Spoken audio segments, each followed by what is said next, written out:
today is geared towards home buyers here in California.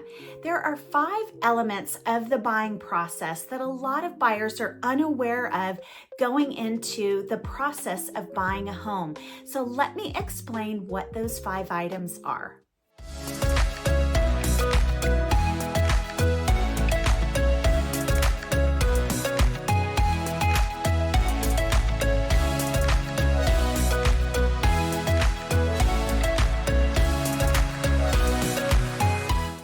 Thanks for tuning in today. I'm Cutka with LPT Realty, and if you have not tuned into our channel before, I talk all things Temecula Valley real estate geared towards buyers and sellers, and today I am gearing this video towards buyers. We have been selling real estate here in the Temecula Valley for the last 20 years, and we work with all different types of buyers. So if you are watching this video and you are a first-time home buyer or a seasoned real estate investor here in California, whether you've bought or sold property, or you're coming from out of state and you're looking for more information on the process here in California, I want to enlighten you in this video with 5 items of the buying process that we hear buyers are very confused on and don't understand. So I want to explain to you, and hopefully this is going to help you in your buying process.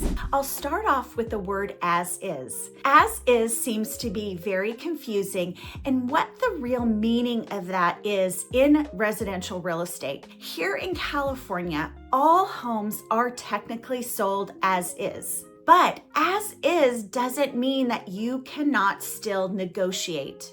It is customary as a buyer that you are going to do a home inspection on a property, and it is customary that you are going to ask the seller to repair any items that you find in need of repair.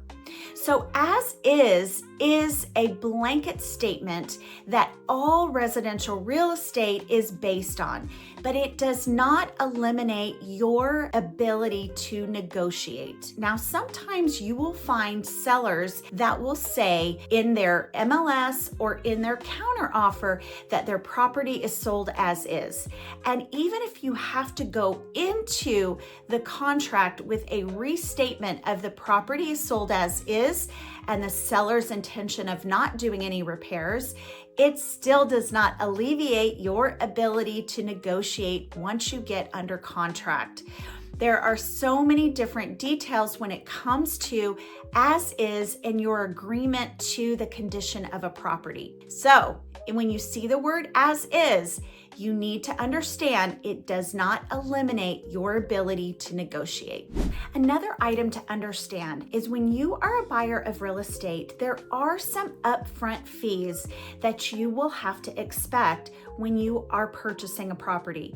When it comes to getting an offer accepted, you need to factor in a home inspection, any other inspections outside of a general home inspection that you want to have conducted on a property, as well as an appraisal. If you're getting a loan, you will need to pay for an appraisal.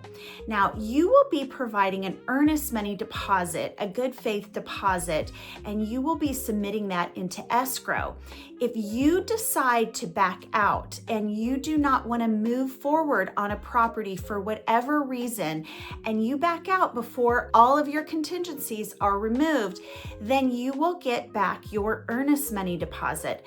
But what you will not get back, and this is the misconception, you will not get back your home inspection fee and your appraisal fee. Now, if you work out something on the side with your lender when it comes to your appraisal fee, that could be possible. But you need to take in consideration that there needs to be some cash in hand to do your inspections. And that is money you do not get back if you change your mind and you do not move forward on the property. This is a misconception, and I want to make sure that you're clear on that before you go into the buying process.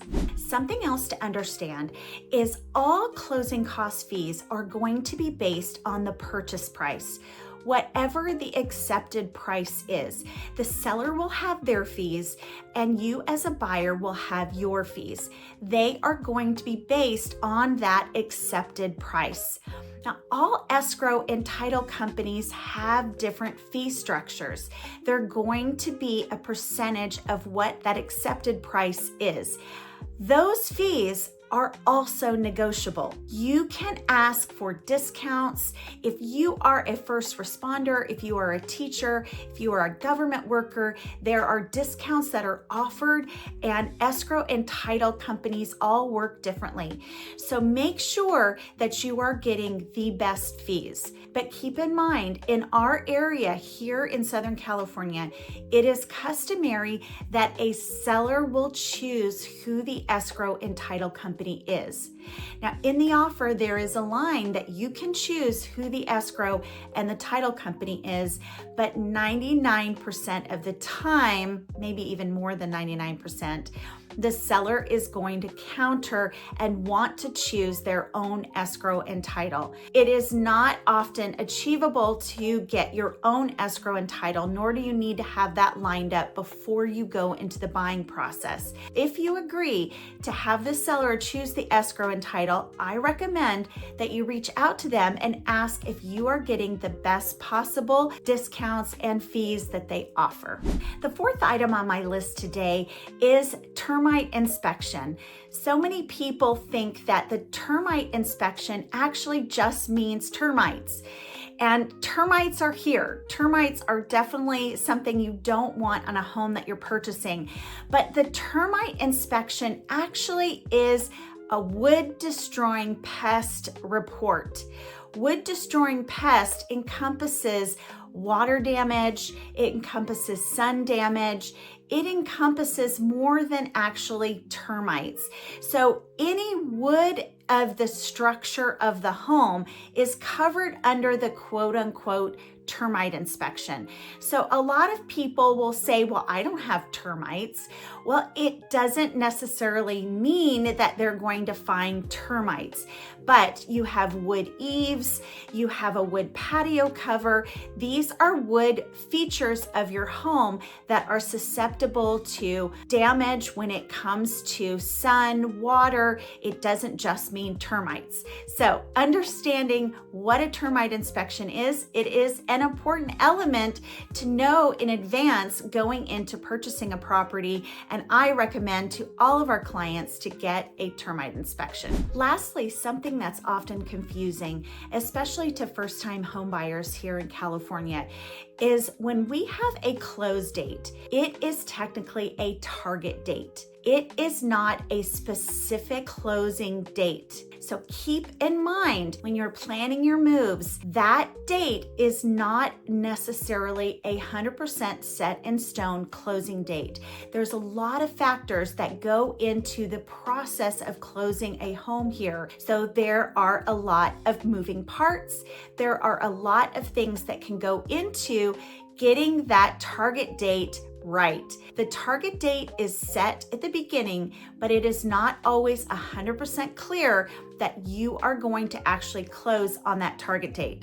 Now, it seems very ambiguous, I know. There are a lot of things that go to making that close date. Just keep in mind for this video, I want you to know before you go into buying real estate, when you get that close of escrow date, it is a target date, not a necessarily specific closing date. Well, I hope I've brought to light some things that you could learn about the buying process. Maybe these are things that you didn't know and weren't explained to you. I would be happy to get your comments. I would be happy to explain further. These are things that we're so used to explaining to our clients that we often forget that not all real estate agents explain these items to their clients. So I'm glad you watched this video today. Again, I hope I have shared something new for you to understand. Please subscribe to this channel. I have a new video every week that talks about the buying and selling process and all things Temecula Valley. Thanks for watching and tune in next week.